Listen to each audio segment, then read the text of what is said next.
Bible के महानतम राजाओं में से एक राजा सुलेमान अपनी अद्भुत बुद्धि, न्यायप्रियता और परमेश्वर के प्रति भक्ति के लिए प्रसिद्ध हैं। उनकी कहानी न केवल एक शासक के रूप में उनकी महानता को दर्शाती है, बल्कि यह भी दिखाती है कि कैसे परमेश्वर की आशीष और ज्ञान एक व्यक्ति के जीवन को बदल सकते हैं। सुलेमान इजराइल के प्रसिद्ध राजा दाऊद और उनकी पत्नी बतशेबा के पुत्र थे। उनका जन्म एक ऐसे समय में हुआ जब इस्राएल एक सशक्त राष्ट्र बनने की ओर अग्रसर था। राजा दाऊद ने अपने जीवन में अनेक युद्ध लड़े और इस्राएल की सीमाओं का विस्तार किया, लेकिन परमेश्वर ने उन्हें यह स्पष्ट कर दिया था कि मंदिर निर्माण का कार्य उनके पुत्र द्वारा किया जाएगा।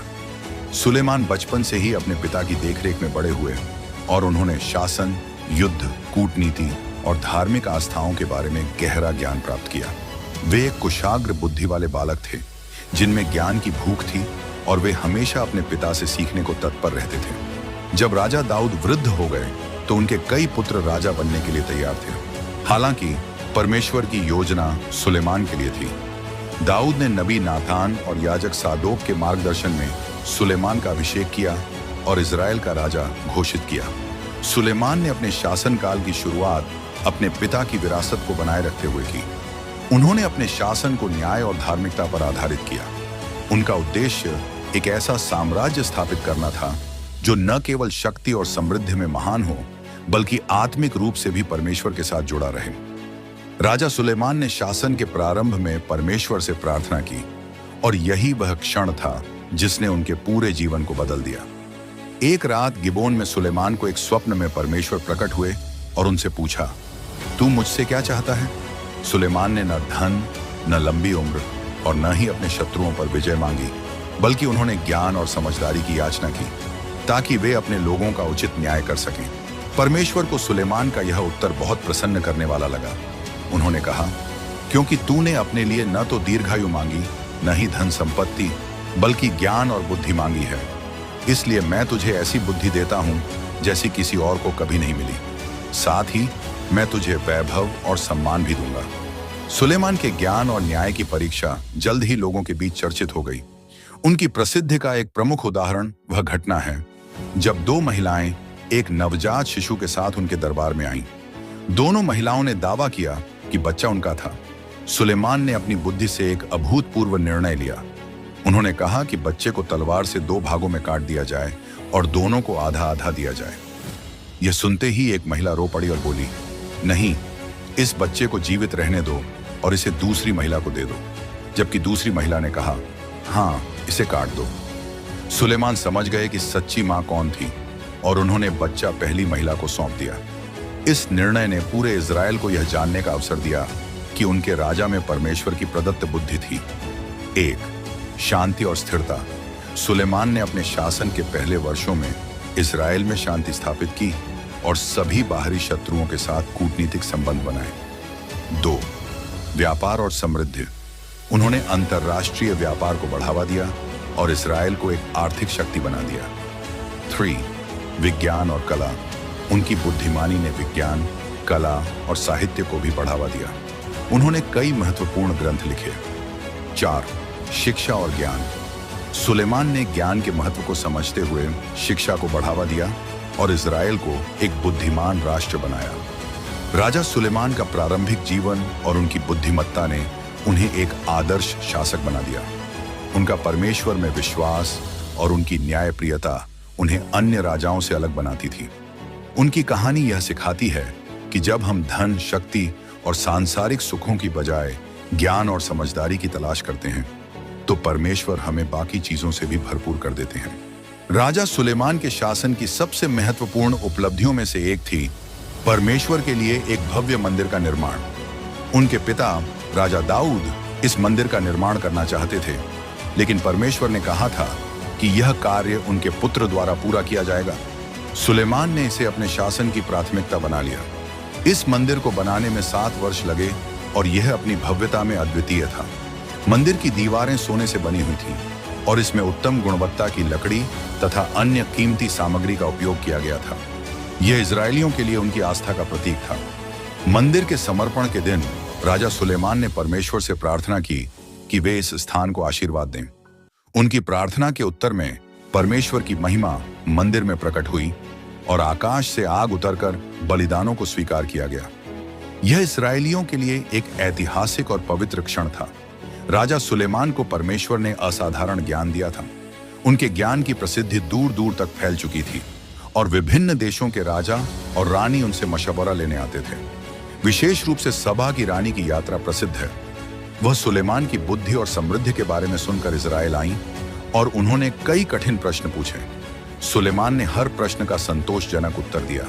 इससे प्रभावित होकर रानी ने कहा, जो कुछ मैंने तुम्हारे बारे में सुना था उससे कहीं अधिक मैंने स्वयं देखा है। सचमुच परमेश्वर ने तुम्हें आशीष दी है। सुलेमान ने अपने शासनकाल में इजराइल को समृद्धि की ऊंचाइयों तक पहुंचाया। उन्होंने व्यापार को बढ़ावा दिया और देश को एक आर्थिक शक्ति बना दिया। सोना, चांदी, मसाले और अन्य बहुमूल्य वस्तुएं इजराइल में प्रचुर मात्रा में उपलब्ध थीं। सुलेमान ने कूटनीति और बुद्धिमानी से कई देशों के साथ मित्रता की। उन्होंने कई शांति संधियां की और अपने राज्य की सुरक्षा को सुनिश्चित किया। उन्होंने इस्राएल को युद्धों से बचाकर शांति और समृद्धि के युग में ले गए। उन्होंने अनेक भव्य भवनों, उद्यानों और महलों का निर्माण किया। उनके महल और प्रशासनिक भवन वास्तुकला के अद्भुत नमूने थे। उनका न्यायप्रिय शासन जनता के लिए प्रेरणा बना। हालांकि राजा सुलेमान महान थे, लेकिन उनका जीवन पूरी तरह निर्दोष नहीं था। उनके शासन के उत्तरार्ध में कुछ निर्णय ऐसे थे जो उनके लिए हानिकारक सिद्ध हुए। अत्यधिक विवाह। सुलेमान ने कई देशों की राजकुमारियों से विवाह किया, जिनमें से कुछ मूर्ति पूजक थीं। इन विवाहों से इस्राएल में विदेशी देवी देवताओं की पूजा का प्रचलन बढ़ने लगा। 2. उच्च कर और श्रम। उनके द्वारा किए गए विशाल निर्माण कार्यों के लिए जनता पर करों और श्रम का बोझ बढ़ गया। 3. परमेश्वर से दूर होना। धीरे धीरे सुलेमान अपने प्रारंभिक भक्ति भाव से दूर होते चले गए और उनकी प्राथमिकताएं बदलने लगीं। इन कारणों से इजराइल में असंतोष बढ़ने लगा और उनके शासन का अंतिम काल कठिनाइयों से भर गया। राजा सुलेमान के जीवन का उत्तरार्ध उनके शासन के शुरुआती दिनों से बहुत अलग था।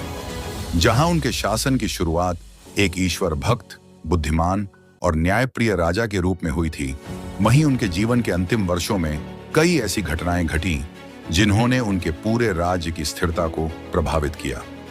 शासन के शुरुआती वर्षों में राजा सुलेमान ने परमेश्वर की आज्ञाओं का पालन किया और इजराइल को धार्मिक एकता में बांधा। लेकिन जैसे जैसे उनका शासन आगे बढ़ा, उनकी प्राथमिकताएं बदलने लगीं। उन्होंने राजनीतिक गठबंधनों को मजबूत करने के लिए कई विदेशी स्त्रियों से विवाह किया।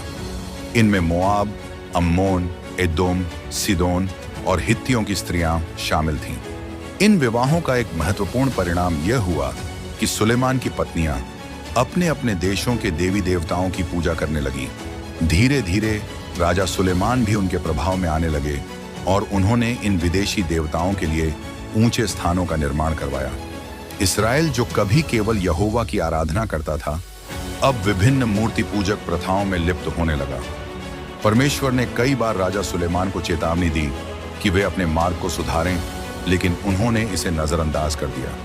परमेश्वर ने उन्हें यह भविष्यवाणी दी कि उनके बाद उनका राज्य विभाजित हो जाएगा और उनके पुत्र को पूरे इस्राएल पर शासन करने का अधिकार नहीं मिलेगा। हालांकि दाऊद के साथ किए गए वायदे के कारण परमेश्वर ने यह तय किया कि सुलेमान के जीवन काल में यह विभाजन नहीं होगा, लेकिन उनके पुत्र के समय में राज्य 2 भागों में बंट जाएगा। सुलेमान के शासन के अंतिम वर्षों में उनके राज्य में असंतोष बढ़ने लगा।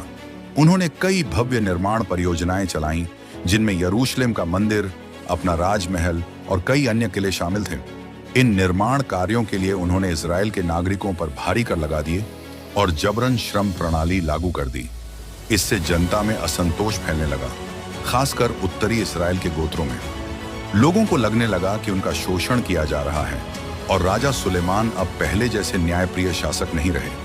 इसी असंतोष का लाभ उठाते हुए एक प्रभावशाली इजरायली नेता यारोबाम विद्रोह के लिए तैयार हुआ।